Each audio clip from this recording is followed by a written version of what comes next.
The respondents reported the CFO of their organization had an excellent relationship with the audit committee, company's audit committee. And one thing when I read this, I thought there's no surprises. Then I inverted them and said 10% of them have a problem or don't have an excellent relationship. That is a problem in my mind.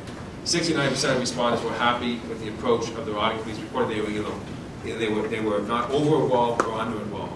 But again, 31% are either under-involved or over-involved, which is an interesting thing. And again, it's a CFO perspective at the time, and it's understanding conversations like this, I think, help to understand the pressures and the responsibilities of that other individual, and hopefully that 69% would shrink the more dialogue that we were able to have.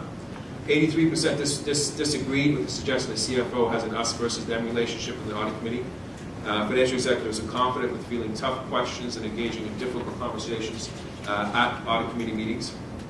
Majority also agree that the audit committee members request information in a reasonable time. And that's one that I found is, especially since Sarbanes-Oxley and post-Enron, those 6-hour audit committee marathon meetings and the amount of information required, and potentially it was necessary at the time. But those requests were very taxing for the CFOs and their department. 71% of the survey respondents say the audit committee can determine a CFO's job success. And that goes to that reporting relationship that Lois spoke about.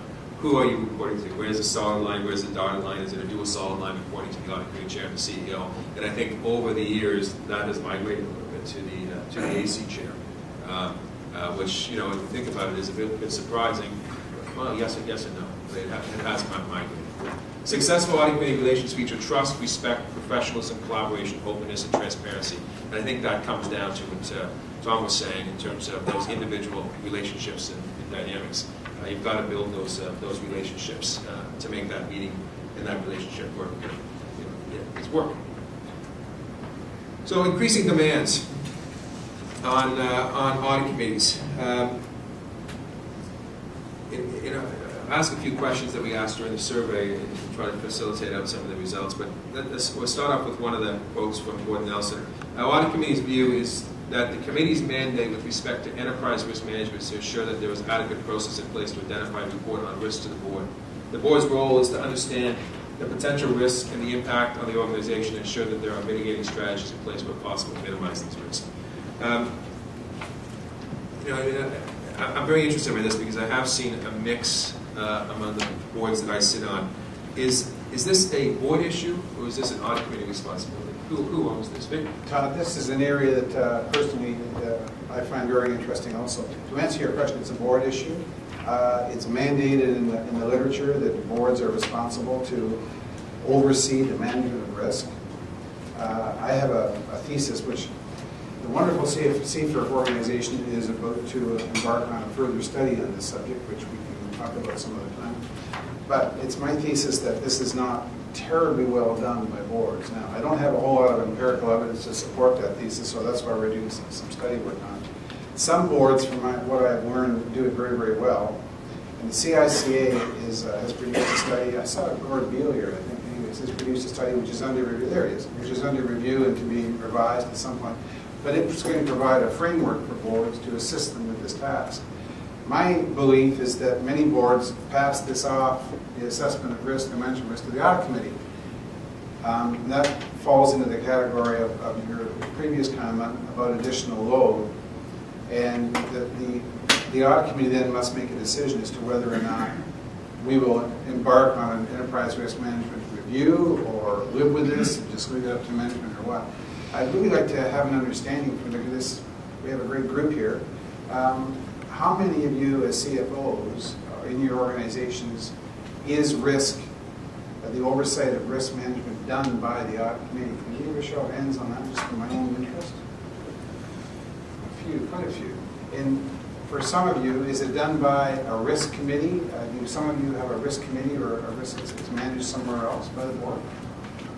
Okay, how many of you feel that risk is not adequately assessed in an oversight capacity by the board? How many feel it's not well done?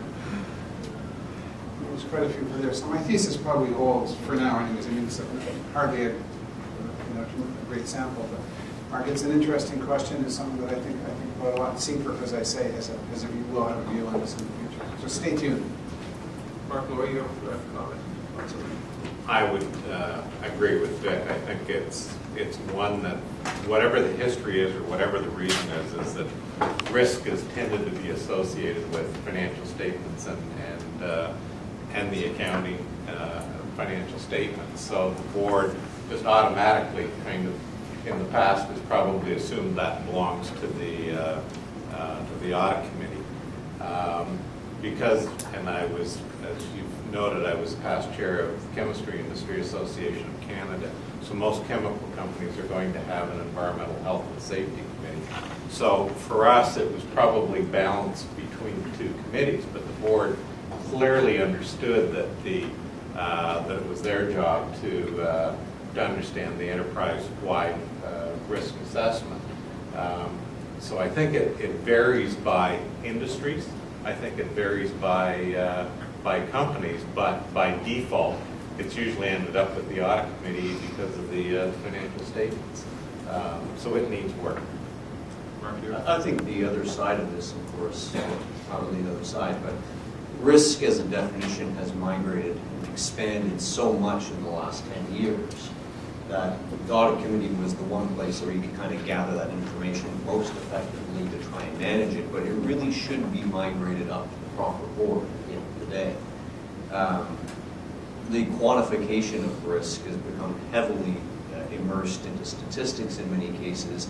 The math behind it is beyond many of us here, and only the audit committee, is even starting to approach that particular window. The rest of the board didn't really get into that place. They have it at the higher level, they understand the concepts behind it, but to try and actually find out what's moving in a rapidly changing risk environment took a little bit more of the technical skill, which is what the audit committee is all about, is that little bit of additional technical skill.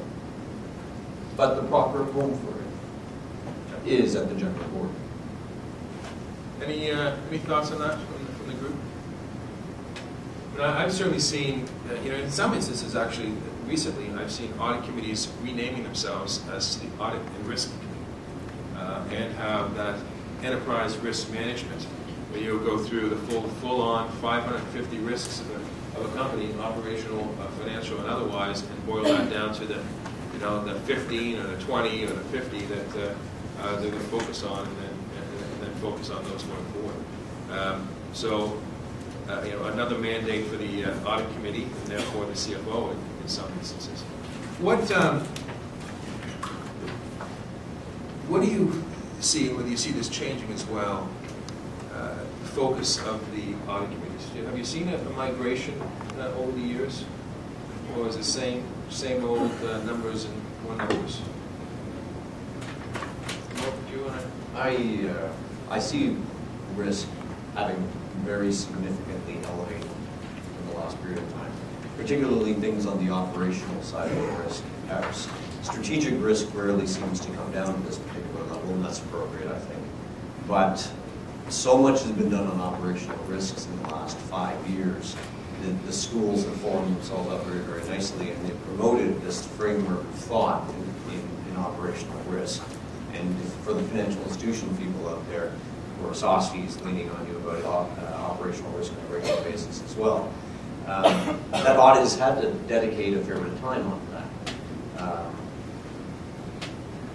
You're always stuck in the numbers at one end, because that's their core role. But this risk component, maybe it's just while it's new, has been done quite significantly. And you mentioned is there one risk area that you think audit committees are focusing on more than others? They are more comfortable with some of the more traditional forms of risk. It's these newer areas of risk that are getting a lot of emphasis right now, that are getting more time on the audit committees as they explore it and understand how it fits into their current framework. And do you think it's taking away from the traditional audit committee responsibilities on the financial side? I think it's why we see the audit committee meetings taking so much longer. Fair enough. We're still spreading, we're covering off the core of the way we used to do it in the past. But we've taken on this additional piece while we're trying to figure out how it fits in. Vic, you want to make Mark, in terms of increasing demands, I think enough has been said on risk. Don't forget the responsibility is oversight, so it's management that has to do the work. But obviously there has to be some conclusions. I think the old chestnut of financial statements is an increasing level of demand. I think that takes a lot more time than it used to, while you assess areas of alternatives that have been taken. I think another area that's coming on to a lesser degree, but there's still some requirements, and some of them that I've seen, is a relationship with, believe it or not, the Human Resources Committee or the Compensation Committee. The requirements for the Comp Committee, obviously this isn't the forum, are increasing dramatically. They now have to do, for public companies, they have to do a CD&A on an annual basis. And that often involves numbers. It's a very challenging area, and sometimes they look for support and help from the audit committee. That's an area that's also taking time. Lastly, I think, and I won't go back over this at great length, but in the post-Enron world, I mean, the meetings used to be the CEO would come in and the stamp was rubber stamped and they all went off and got drunk. I mean, those days are long, long gone. So one of the other time-consuming, financial statement review takes a lot of time, and depending on the company and where you are. Another area that also adds to the time requirements, I think, is the relationship with the audit partner. There has to be time put into that before and outside of the meetings by the audit committee chair. That's also involved for your record. Let me